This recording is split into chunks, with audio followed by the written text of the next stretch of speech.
Ikapito ng Enero, 2026 sa South China Sea, ang USS Abraham Lincoln ay nasa mismong lugar kung saan ayaw ng Beijing na naroroon ito. Isang nuclear-powered supercarrier na may habang 1,902 piye na gawang Amerikano na humahawi sa karagatang inaangkin ng China bilang teritoryo. Walang paghingi ng paumanhin, walang pagpapaalam, naroon lang sila bilang isang puwersa. Ang hangin sa umaga ay makapal at maalinsangan. Ang mga alon ay gumugulong sa South China Sea sa mabagal at ritmikong indayog. Mula sa bridge ng CVN-72, ang abot tanaw ay tila walang katapusan sa bawat direksyon. Wala kang makikita kundi tubig at langit sa loob ng daan-daang milya. Ngunit sa ilalim ng kalmadong anyo na yon, damang-dama ang tensyon sa bawat deck, bawat silid, at bawat sistema ng carrier. Sa flight deck, isang MH-60S Seahawk helicopter ang lumipad. Ang mga elisi nito ay humahawi sa makapal na hangin habang naghahatid ng cargo mula sa supply ship na USNS Cesar Chavez. Ito ay bahagi ng isang routine replenishment at sea. Ang mga cargo net ay nakabitin sa ilalim ng helicopter habang lumilipat ito sa pagitan ng mga barko. Kabilang dito ang gasolina, bala, pagkain, spare parts, at lahat ng kailangan para mapanatiling gumagana ang carrier strike group libo-libong milya mula sa kanilang tahanan. Sa ilalim ng deck sa Combat Information Center, binabantayan ng mga radar operator ang mga screen na nagpapakita ng tactical picture. Bawat barko, bawat eroplano, at bawat contact sa loob ng 200 milya ay nakikita bilang digital icons sa mga umiilaw na display. Nanatiling madilim ang silid na naiilawan lamang ng maputlang berde at asul na liwanag ng mga console. Ang mga mandaragat ay kumikilos sa mga pasilyo ng may sanay na kahusayan. Binabantayan ng mga engineer ang 2 nuclear reactor na nagpapagana sa barko. Ang mga aviation fuel handler ay naghahanda para sa susunod na launch cycle. Ang mga kusinero ay naghahanda ng pagkain para sa 5,680 tauhan. Ang bawat sistema ay gumagana ayon sa disenyo. Ngunit, hindi ito may tuturing na routine lang. Hindi talaga. Dahil 900 milya sa kanluran, ang mga Chinese naval planner ay nanonood, nagtatrack, at nagkakalkula. Ang mga surveillance aircraft ng China ay ilang araw nang nakabuntot sa strike group na nagpapanatili ng respetadong distansya, ngunit hindi nawawalan ng visual contact. Ang mga radar na nakabase sa pampang ay patuloy na tinutukoy ang posisyon ng carrier. Ang mga satellite ay dumadaan sa itaas tuwing ilang oras. Kinukunan ng litrato ang layout ng deck, configuration ng mga eroplano, at posisyon ng mga escort.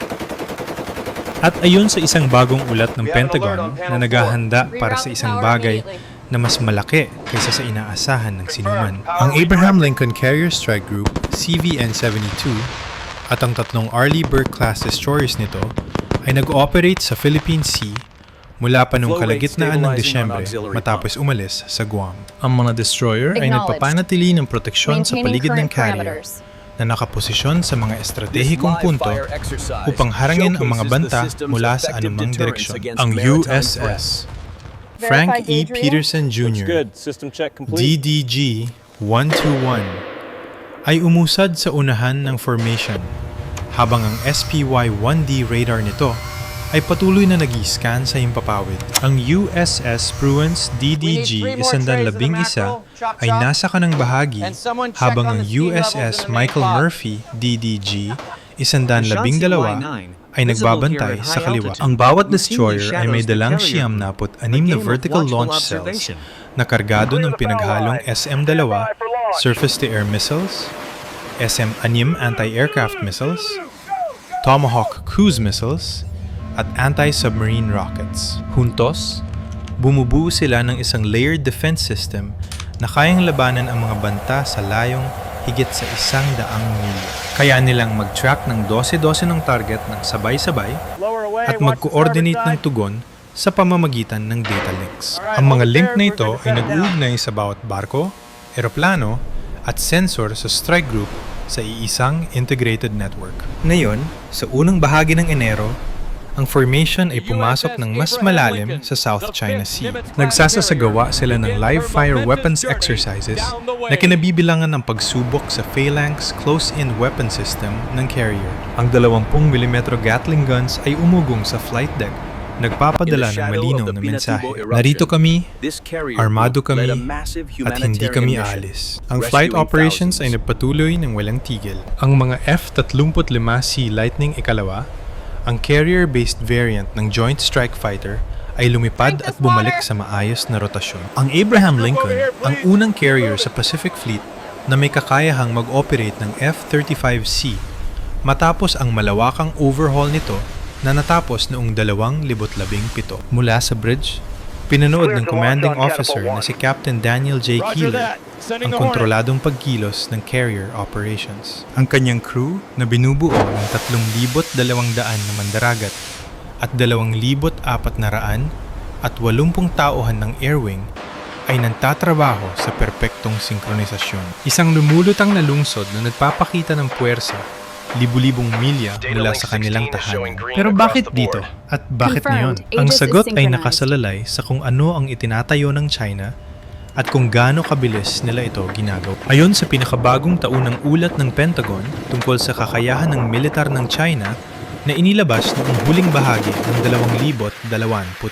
Plano ng Beijing na magtuyo ng 6 na karagdagang aircraft carriers sa susunod na 10 taon. Iyan ay isang bagong carrier, humigit kumulang bawat 20 buwan hanggang 2035. Kung magtatagumpay, ang carrier fleet ng China ay lalawak mula 3 hanggang 9 na aircraft carriers. Ito ay maglalapit sa People's Liberation Army Navy sa kapantay na lakas ng Estados Unidos sa Pasipiko. Isang rehiyon kung saan napanatili ng Amerika ang dominasyon sa karagatan mula pa noong World War II. Sa Dalian Shipyard, ang trabaho sa ika-4 na aircraft carrier ng China na tinatawag na Type 004 ay makikita na sa satellite imagery. Ang mga commercial satellite photos ay nagpakita ng isang napakalaking hull na nabubuo sa isang covered dry dock. Protektado ito mula sa pagmamatsyag sa itaas, ngunit imposible itong ganap na maitago. Ang laki ng konstruksyon ay nagpapahiwatig ng isang bagay na mas malaki kaysa sa mga naunang carrier ng China. Napansin ng mga analyst ang mga feature ng estruktura na malapit na kahawig ng mga matatagpuan sa US nuclear-powered carriers. Ang configuration ng hull ay nagbumungkahi ng paghahanda para sa isang nuclear reactor na magre-representa ng isang malaking technological leap para sa China. Ang nuclear propulsion ay nangangailangan ng sopistikadong inhenyerya, hindi lang sa reactor mismo, kundi pati na rin sa radiation shielding, cooling systems, refueling procedures, at pagsasanay ng crew. 2 bansa lang sa kasalukuyan ang nag-ooperate ng mga nuclear-powered carriers, ang Estados Unidos at France. Kung magtatagumpay ang China, sasali ito sa isang eksklusibong grupo at mababago nito ang balanse ng kapangyarihan sa Pasipiko. Samantala, sa Jiangnan Shipyard sa Shanghai, ipinapahiwatig ng mga ulat na maaring nagsimula na ang konstruksyon sa ika-5 carrier. Malamang na ito ay isang pinahusay na bersyon ng Fujian, ang pinaka-advanced na carrier na binuo ng China sa kanilang bansa, na formal na kinomisyon ni Pangulong Xi Jinping noong Nobyembre 2024. Ang Fujian ay nagmarka ng isang mahalagang milestone.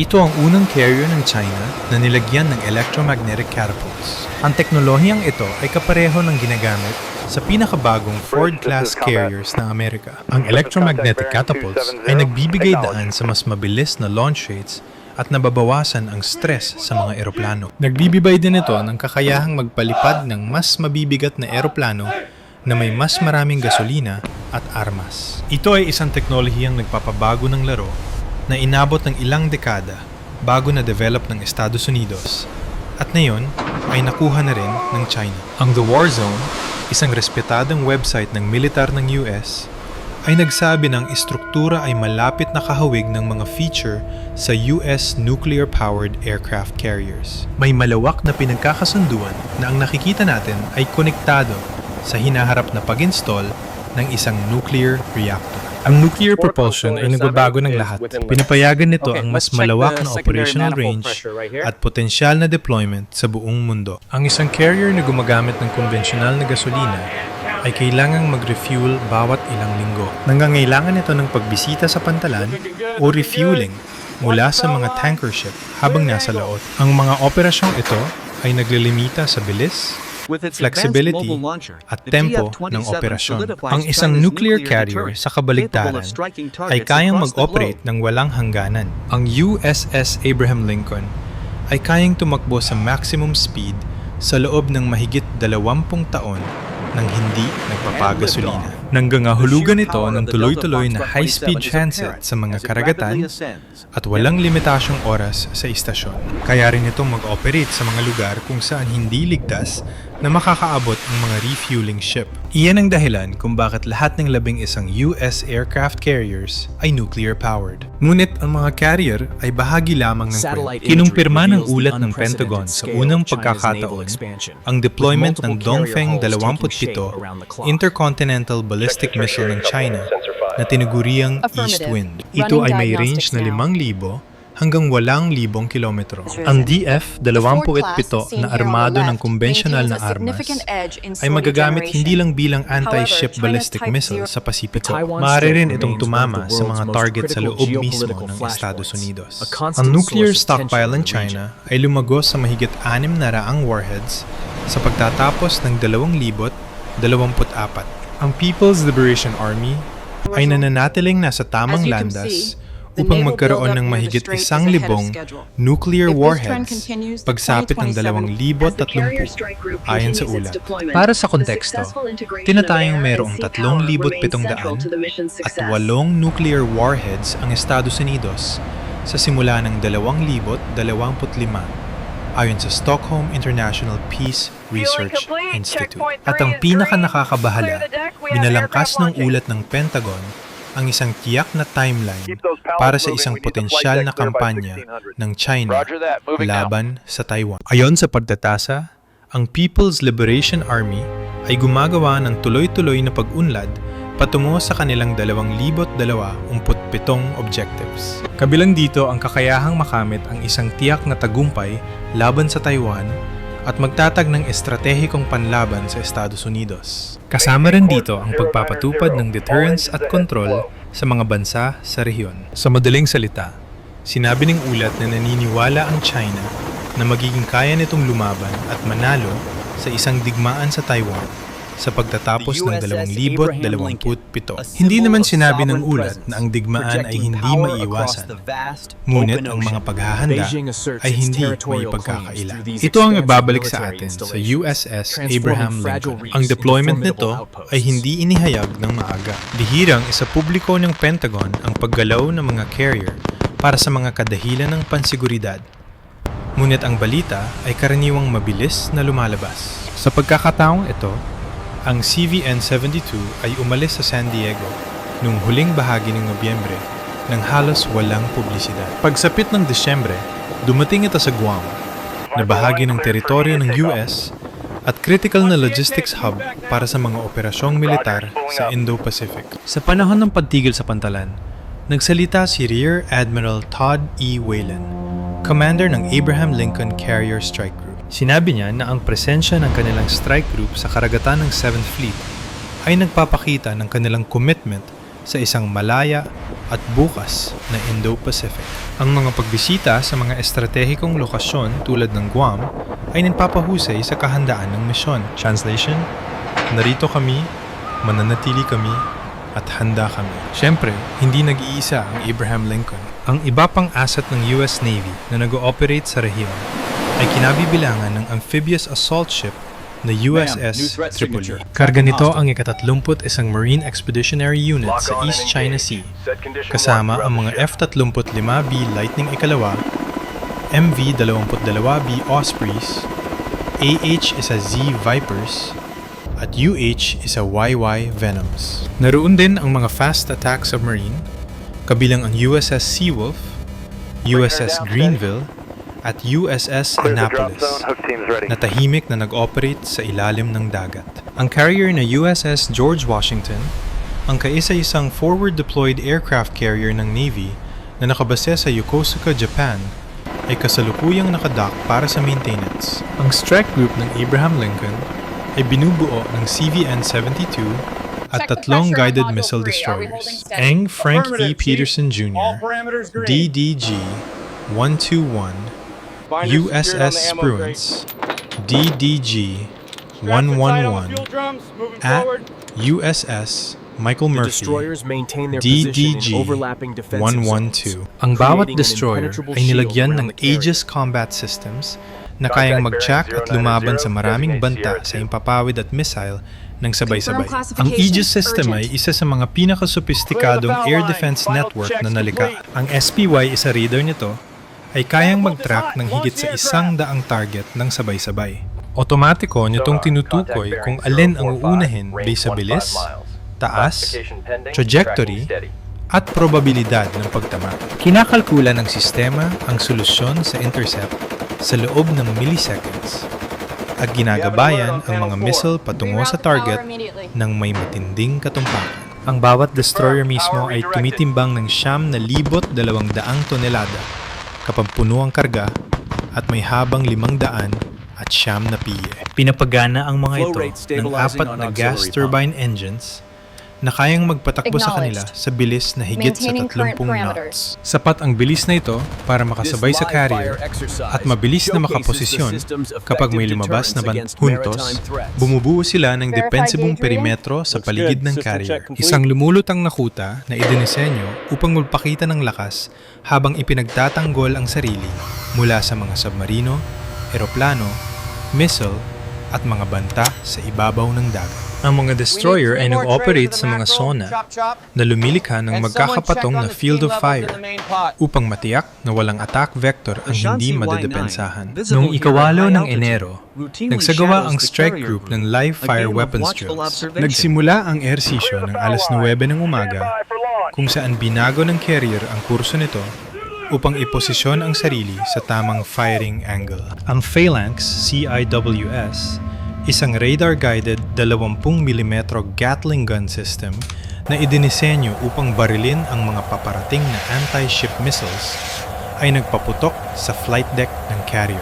Nakakabingi ang tunog, isang mechanical na ugong na umalingaw sa tubig. Ang bawat bala ay naglalakbay sa bilis na 3,000 piye bawat segundo, na kayang wasakin ang target sa loob ng ilang segundo. Ang weapon system ay kayang magpaputok ng 4,500 rounds kada minuto. Yan ay 75 rounds bawat segundo. Nagbabaga sa init ang mga barrel, habang ang mga tracer round ay gumuguhit ng apoy sa asul na langit. Sinundan at inatake ng Phalanx ang mga drone target na hinihila sa mabilis na takbo sa harap ng formation. Sa loob ng ilang segundo, nadurog ang maraming drone.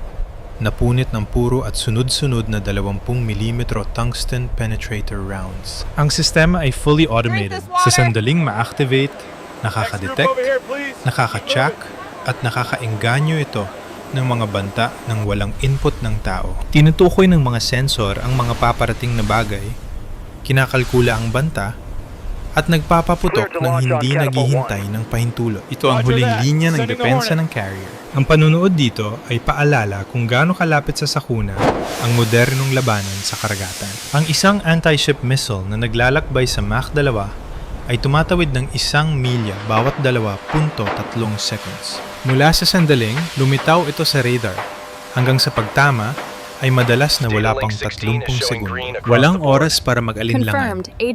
Walang oras para sa debate. Tanging mga automated system na gumagawa ng decision sa bilis na hindi kayang pantayan ng utak ng tao. Nagpatuloy ang flight operation sa buong araw. Ang mga F-35C stealth fighters ay lumipad mula sa deck. Ang kanilang mga advanced sensor ay nagpapadala ng real-time data pabalik sa carrier. Ang bawat jet ay kayang magdala ng precision-guided munitions, air-to-air missiles, at anti-ship weapons. Ginagawa silang epektibo laban sa mga eroplano, barko, at target sa lupa. Ang Abraham Lincoln ay kayang magdala ng hanggang 70 fixed-wing at rotary aircraft.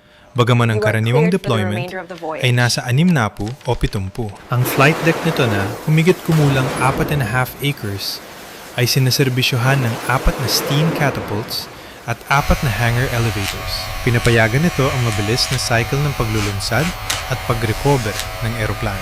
Ang pagpapatakbo ng isang carrier sa dagat ay nangangailangan ng pambihirang koordinasyon. Ang 5,600 at 80 mandaragat at marine sa barko ay nagtatrabaho ng walang tigil sa mga shift. Pinapanatili nila ang propulsion, weapon systems, radar arrays, communications networks, at imbakan ng aviation fuel. Pati na rin ang paghahanda ng pagkain, pasilidad medikal, at marami pang iba. Ito ay isang lungsod na hindi natutulog at hindi tumitigil sa paggalaw. Mahigit 3 dekada nang ginagawa ito ng Abraham Lincoln. Ang kiil nito ay inilatag noong Nobyembre 3, 1984 sa Newport News, Virginia.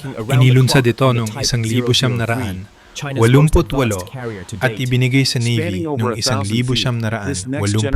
Mula noon, nagsagawa ito ng maraming combat deployments, humanitarian missions, at freedom of navigation operations sa buong mundo. 2 taon lang matapos pumasok sa serbisyo, ang CVN-72 ay inutusang mag-deploy sa Western Pacific bilang tugon sa Operation Desert Storm noong 1991. Habang papunta sa Indian Ocean, inilipat ang direksyon nito upang suportahan ang evacuation operations kasunod ng pagsabog ng Mount Pinatubo sa Pilipinas. Pinangunahan ng carrier ang Operation Fiery Vigil, ang pinakamalaking peacetime evacuation ng mga aktibong sundalo at pamilya sa kasaysayan. Isang flotilla ng 23 barko sa ilalim ng pamumuno ng Abraham Lincoln ang matagumpay na nag-evacuate ng 20,000 tao patungo sa kaligtasan. Sa buong dekada 90 at 2,000, lumahok ang Lincoln sa Operation Southern Watch, Vigilant Sentinel, at Iraqi Freedom. Paulit-ulit itong bumalik sa Persian Gulf, nagpapanatili ng presensya at nagpapakita ng lakas kapag tinatawag. Noong 2013, pumasok ang carrier sa isang midlife refueling at complex overhaul. Ito ay prosesong tumagal ng halos 50 buwan, kung saan mahigit 2.5 milyong man-hours ang ginugol sa pag-upgrade ng mga sistema nito. Bumalik ito sa fleet noong Mayo 2017 at naging unang carrier na nakapag-operate ng F-35C Joint Strike Fighters. Noong Agosto 2021, kinuha ni Captain Amy Bauernschmidt ang pamumuno sa CVN-72. Siya ang naging unang babae na namuno sa isang aircraft carrier sa kasaysayan ng US Navy. Si Captain Daniel J. Keeler na ngayon ang namumuno sa barko sa kasalukuyang deployment na ito. Ang Abraham Lincoln ay may bigat na 77,000 tonelada at habang 1,972 piye. Pinapagana ito ng 2 nuclear reactor na nagbibigay dito ng halos walang limitasyong range. Kaya nitong mag-operate ng magigit 20 taon nang hindi nagpapagasolina. Bilang isa sa pinakamalalaking barkong pandigma, ang CVN-72 ay may mga amenidad na matatagpuan sa mga lungsod sa Amerika. Mayroon itong post office na may sariling zip code, TV at radio stations, diaryo, fire department, library, ospital, tindahan, at kahit barbershop. Ngunit wala sa mga iyan ang makakapagbago sa pangunahing realidad. Ito ay isang barkong pandigma na idinisenyo upang lumaban at manalo. Ang pag-aangkin ng China sa South China Sea ay nakabatay sa tinatawag ng Beijing na 9-dash line. Isang hangganan na sumasakop sa halos 70% ng South China Sea. Kasama rito ang mga tubig na malayo sa baybayin ng China at malapit sa mga lugar tulad ng Vietnam, Pilipinas, Malaysia, at Brunei. Hindi kinikilala ng international law ang pag-aangkin na ito. Sa katunayan, noong 2016, nagpasya ang isang international tribunal na walang legal na basehan ang mga pag-aangkin ng China. Siyempre, tinanggihan ng Beijing ang desisyong ito. Mula noon, nagtayo ang China ng mga artipisyal na isla sa mga pinag-aagawang karagatan at naglagay ng mga instalasyong militar. Madalas nilang hinahamon ang mga barko, militar man o sibilyan, na nag-ooperate sa itinuturing nilang teritoryo. Hindi kinikilala ng Estados Unidos ang mga pag-aangkin ng China. Ang US Navy ay nagsasagawa ng Freedom of Navigation Operations o FONOPS. Regular silang naglalayag sa mga pinag-aagawang tubig upang igiit ang karapatan ng malayang pagdaan sa ilalim ng international law. Ang mga operasyon ng Abraham Lincoln sa South China Sea ay nasa ilalim ng kategoryang ito. Ayon sa mga opisyal na pahayag, ang CVN-72 ay nag-ooperate sa neutral waters alinsunod sa international law. Ang China naman ay iba ang pananaw. Para sa Beijing, ang presensya ng US carrier strike groups sa South China Sea ay isang provokasyon, isang pagpapakita ng kapangyarihan ng Amerika sa karagatang itinuturing ng China na kanila. Ngunit malinaw ang mensahe ng US Navy, ito ay international waters. Mag-operate kami dito at hindi kami hihingi ng pahintulot sa Beijing. Ang mga deployment ay may dalawang layunin. Una, binibigyang seguridad nito ang mga kaalyado sa rehiyon tulad ng Taiwan, Pilipinas, Japan, South Korea at Australia, na nananatiling tapat ang Estados Unidos sa katatagan ng Indo-Pacific. Pangalawa, nagpapadala ito ng mensahe ng deterrence sa China. Ang anumang pagtatangka na sakupin ng Taiwan o duminahin ng rehiyon ay sasalubungin ng matinding puwersa. Ang 2027 timeline ng Pentagon para sa kahandaan ng China ay nagdaragdag ng urgency sa posisyon ito. Kung naniniwala ang Beijing na kaya nilang manalo sa isang digmaan sa Taiwan sa pagtatapos ng 2027, ang susunod na 2 taon ay critical. At iyan ang dahilan kung bakit naroon ang Abraham Lincoln. Mula nung unang bahagi ng Enero, 2026, ang CVN-72 ay patuloy sa operasyon sa South China Sea at Philippine Sea. Ang mga flight operations, live fire drills, at replenishment at sea ay nangyayari araw-araw. Hindi pa pampublikong tumutugon ang China sa presensya ng carrier. Ngunit ang kanilang puwersang pandagat at panghimpapawid ay patuloy sa routine patrols sa parehong karagatan. Ang mga engkwentro sa pagitan ng puwersa ng US at China ay karaniwan na. Karamihan ay lumilipas ng walang insidente. Ngunit ang potensyal para sa maling kalkulasyon ay laging naroon. Isang mading galaw, isang agresibong manyobra, isang maling intindi sa senyas, at ang sitwasyon ay maaring lumala ng mabilis. Kaya mahalaga ang disiplina. Kaya mahalaga ang pagsasanay. Kaya ang crew ng Abraham Lincoln ay patuloy na nag-ensayo, naghahanda para sa mga senaryo na sana ay hindi na mangyari. Ang China ay nagtatayo ng mga carrier sa bilis na hindi pa nakikita mula noong World War II. Ang Estados Unidos ay tumutugon sa pamamagitan ng presensya, kahandaan, at determinasyon. Ang susunod na ilang taon ang magpapasiya kung sapat ba yon? Kaya, ito ang tanong para sa inyo. Kung ang China ay naglulunsad ng bagong carrier bawat 20 buwan at aabot sa 9 na carriers pagsapit ng 2035, kailangan bang bilisan ng Estados Unidos ang kanilang paggawa ng barko para mapanatili ang superioridad? O sapat na ba ang teknolohiya at pagsasanay para manatiling lamang? Ilagay ang inyong sagot sa comments sa ibaba. Gusto kong makita kung ano ang tingin nyo sa magiging takbo nito. At kung nakaabot kayo sa bahaging ito, salamat sa panonood. I-hit ang like kung may natutunan kayong bago at mag-subscribe kung gusto nyo ng higit pang totoong kwento tungkol sa mga Navy ng mundo. I-share ang videong ito sa mga kakilala nyo na nag-aakalang ang mga aircraft carrier ay malalaking bangka lang.